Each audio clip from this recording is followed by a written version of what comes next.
confused with this assignment. Could you guys help me? Which part that you don't understand, Riham? The assignment which is related to the internal memory technology. Oh, I can help you, Riham. Memory or primary storage is a memory that can store a small amount of data that can be accessed quickly by a computer. Intermemory also refers to a simple memory because it is the only memory that can be accessed to the CPU. The CPU reads the instructions, store and execute them as required. Generally, internal memory is referred to a chip rather than disk or tape.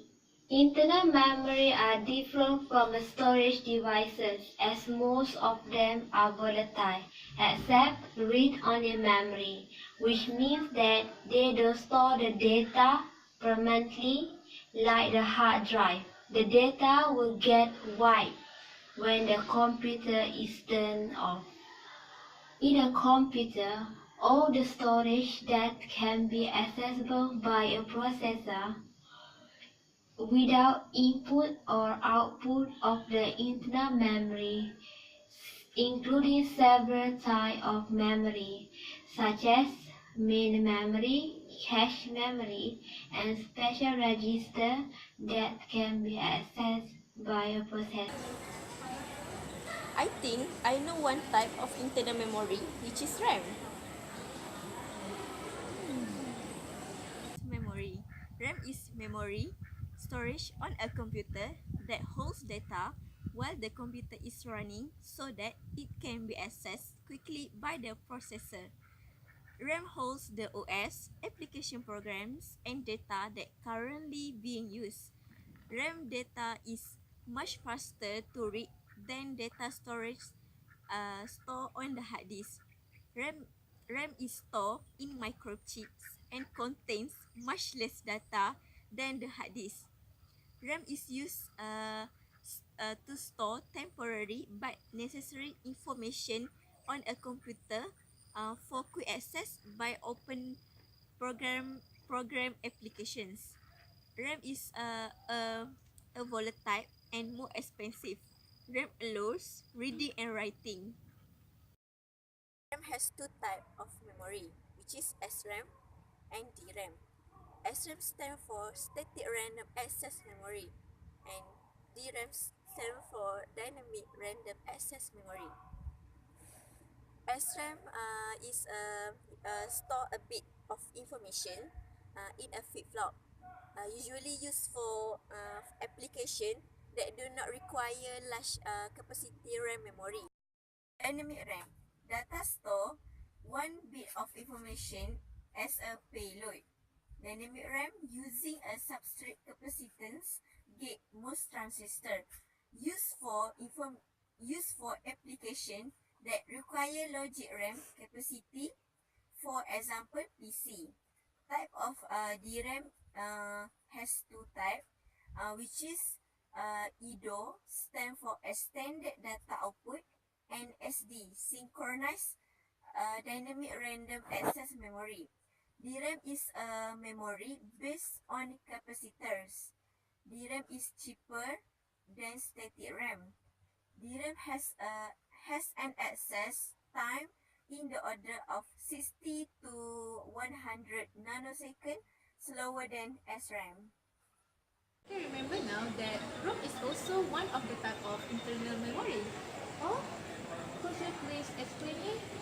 Yeah, of course. It can only read the memory. It is also permanent and non-volatile. It is means that the memory can retain in the computer even though the power of the computer is already being shut down. So, for ROM, there are three types. First is PROM, which stands for Programmable Read-Only Memory. So next is EPROM, Erasable Programmable Read-Only Memory. And last is EEPROM. EEPROM is Electrical Erasable Programmable Read-Only Memory. Okay, so let's go for first. For EPROM, it is a special case because it can retain the memory in it until it will expose to the ultraviolet light. The light will clear the memory in it. So next is PROM. PROM is once the memory is entered in it, so PROM will keep the memory into it forever. So the last is EEPROM. The data in the EEPROM will be cleared if it is exposed to the electrical charge. So that's it.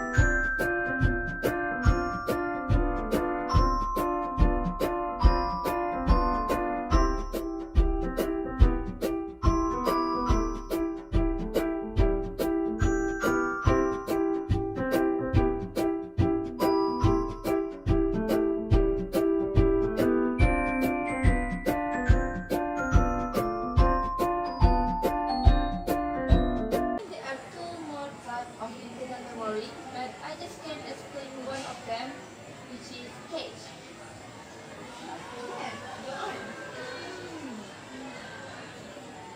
Cache memory. Cache is used by the CPU to access data from main memory in a short time.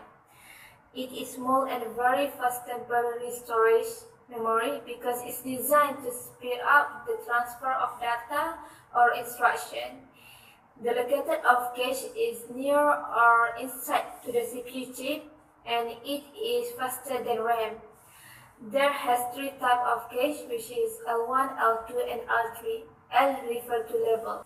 I will explain it one by one. Okay. We start with L1. L1 is built on processor chip and it is very fast. It also called as primary or internal cache, but is less memory compared to the other level of cache. It can store up into the 64 KB cache memory. Okay, we will proceed to the L2 cache. L2 is still larger than L1 but slower than L1. It is used to see recent access that are not picked by the L1 cache. Usually, it can store 64 KB to the 2 MB cache memory. That's all about L2. The last one is L3. This cache is separate from processor chip on the motherboard, and it is larger than the other level of cache, but slower than L1 and L2 cache. And it is having more than 3 MB of storage in it.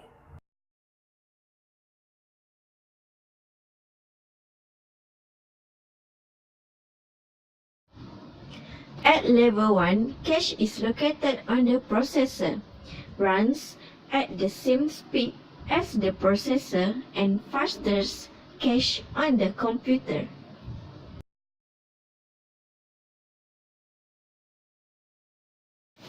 There also level 2 cache, which is also called external cache.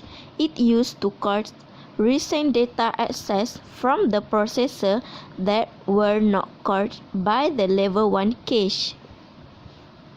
In conclusion, CPU cannot find the data it needs at level 1 cache. It then searches the level 2 cache for the data, and if the CPU cannot find the data in the level 2 cache, then it searches the last level of cache, which is level 3. And level 3 cache is used to catch recent data accesses that were not caught by the level 2 cache. And finally, if level 3 does have the data, then the CPU has to go back to the slower RAM to find the data it needs. Now, in earlier computer level 2 cache was located on a separate chip on the motherboard, or in modern CPUs, it would be located. The processor level 2 cache is larger than level 1 cache, but is not as fast as level 1 cache, and level 3 cache is also located on the processor. Level 3 is larger than level 2, but is not as fast as level 2 cache. Level 3 is often referred to as shared cache because its memory is shared between all the cores on the CPU, whereas level 1 and level 2 cache are dedicated to their own CPU core. I think I know the last type of internal memory, okay, which is register.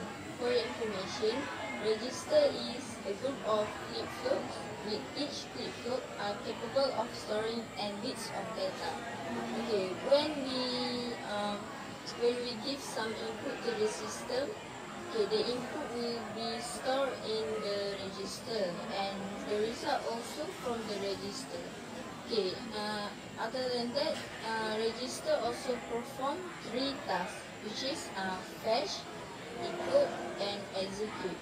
Okay, lastly, there are also 7 types of register, which is the first one is memory address register, second one is program counter, third one is accumulator register, the fourth is memory data register, after that index register, and then data register, and lastly memory buffer register. So that's all.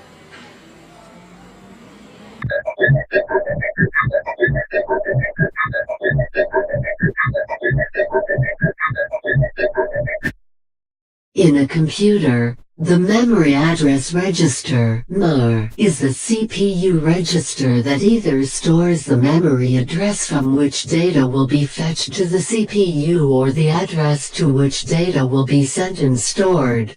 In other words, MER holds the memory location of data that needs to be accessed. When reading from memory, data addressed by MER is fed into the MDR memory data register and then used by the CPU. When writing to memory, the CPU writes data from MDR to the memory location whose address is stored in MER. The memory address register is half of a minimal interface between a microprogram and computer storage. The other half is a memory data register. In general, MER is a parallel load register that contains the next memory address to be manipulated. For example, the next address to be read. What you guys explained just now, I can conclude that internal memory consists of several types, such as random access memory, read-only memory, cache memory, and register. Each of these memory have their own function and abilities. Random access memory has several types. Firstly, static RAM, which is store the data in a static form as long as the memory has a power on it. DRAM stands for dynamic RAM, and double-read synchronized dynamic RAM consists of DDR-SDRAM, is a type of random access memory module that allows for a higher transfer rate and faster performance compared to a yearly RAM module. Transfer memory on the both rising edge and falling edge of a clock cycle, doubling the data rate.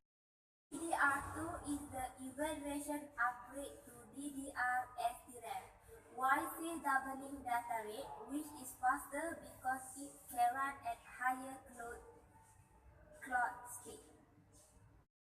R3 is the improved performance over DDR-SDRAM through advanced signal processing, reliability, greater memory capacity, lower power consumption 1.5 volt and higher standard clock speed up to 80 MHz. DDR4 is the improved performance over DDR3 through more advanced signal processing, even greater more capacity, even lower power consumption, and higher standard clock speed. Use a 288-pin configuration, which also prevents a backward compatibility. So guys, I think I can understand now about the assignment. No problem. Most welcome.